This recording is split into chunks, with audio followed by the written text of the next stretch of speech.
Hello दोस्तों, बार बार कंधा उतरना दोस्तों एक ऐसी प्रॉब्लम है जिसके बारे में समाज में पूरी जानकारी अवेलेबल नहीं है। कई बार जब आप जाते हैं तो पहलवान के पास या तांत्रिक क्रिया कराने के पास चले जाते हैं और सोचते हैं कि कंधा बैठ जाएगा, लेकिन फिर जब भी आप कोई चीज़ फेंकने की कोशिश करते हैं तो कंधा दोबारा उतर जाता है। अनफॉर्चुनेटली इसका जो इलाज है वो अगर अस्पतालों में भी जहाँ पे अवेलेबल है इतना कॉस्टली है कि हर कोई अफोर्ड नहीं कर सकता, और फिर वहाँ पे गारंटी की भी दिक्कत आती है, क्योंकि कई लोग बोलते हैं कि मैं ऑपरेशन तो कर दूंगा लेकिन हाथ इतना ही ऊपर जाएगा।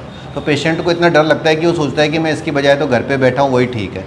लेकिन जब कभी उसको हाथ उतरता है तो दोबारा से मेरे वीडियो देखना स्टार्ट करता है, फिर आसपास के लोगों से बात करता है, लोग डरा देते हैं कि इतनी दूर मत जाओ, और ये सोच के घर बैठा रहता है। लेकिन जब वो मेरे पास आते हैं दोस्तों तो सही करा के जाते हैं और उसके बाद गेम वेम भी सब खेल पाते हैं। आज मेरे साथ एक फाइटर है जिनका कि कंधा उतरने का इलाज हुआ है। आइए इनकी स्टोरी मैं आपसे शेयर करता हूँ। तुम्हारा नाम, आपका नाम क्या है? संदीप जाधव. काय झाला होता तुम्हाला? शोल्डर वारंवार डिस्लोकेट होत होतं.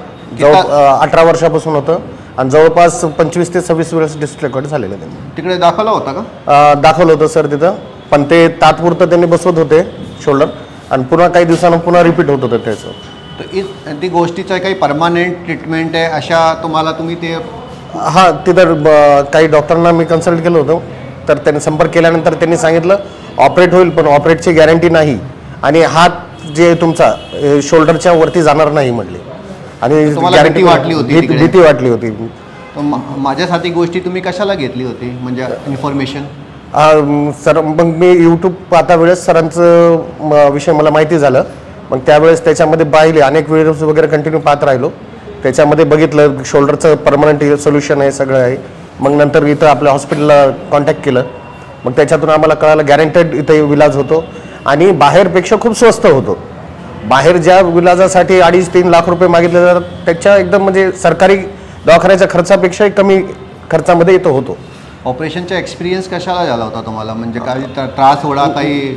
नाही सर, त्रास म्हणजे असं बिलकुल काही वाटलं नाही, म्हणजे असं भीती वगैरे काहीच नाही सर. हॉस्पिटलचा एक्सपिरियन्स आणि स्टाफ एवढं प्रेमळ आहे सर. इथं स्टाफ म्हणजे असं वाटणार नाही की कुठं दुसऱ्या दवाखान्यामध्ये राहिलं तर तिथं प्रॉपरली बघितलं जात नाही, पण आपल्या इथं एकदम फॅमिलीसारखं सगळं बिहेवियर आहे.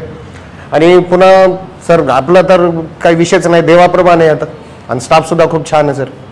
तुम्ही मराठी माणसांना काही मेसेज देऊ? मी एवढं म्हणण्याची इच्छा ठेवतो की ज्यांना कोणाला आपल्या मराठी बांधवांना किंवा त्यांच्या नातेवाईकांना त्रास असेल शोल्डरचं, नीचं, हिपचं, ते निश्चित पद्धतीनं इथं या. 100% खात्रीपूर्वक इथं तुमचा विलाज होईल आणि गॅरंटेड विलाज होणार. आणि इथं तुम्हाला सगळे प्रत्येक गोष्टी प्रॉपरली मिळणार, गायडन्स सुद्धा पूर्ण मिळणार. तुमच्या काय विचार आहे त्या हॉस्पिटल? सर आपल्या इथली सेवा फार अतिउत्कृष्ट आहे.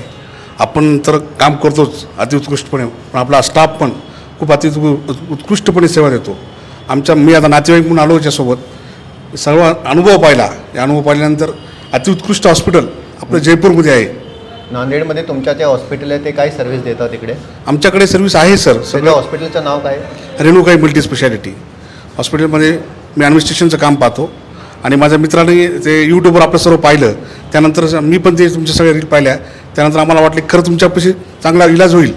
आमच्या नांदेड, हैदराबाद यापेक्षा बी जयपूरमध्ये चांगला इलाज आहे. आपल्या हॉस्पिटलला भेट दिल्यानंतर हे सर्व काही आम्हाला समजलं. मुंबईपेक्षा छान आहे बघा, त्याचं ऑपरेशन फार चांगला झाला आहे. तुम्हाला पण काही बार कंध्याचे उतरण्याची गोष्टी असेल तो ते खाली जे नंबर मी टाकला आहे त्याच्यामध्ये मला कॉल करू शकता, आणि मी तुम्हाला संपूर्ण जे पण इन्फॉर्मेशन पाहिजे असेल ती मी तुम्हाला विस्तारवर सांगतो. कॉंग्रॅच्युलेशन्स, हार्दिक शुभेच्छा. थँक्यू.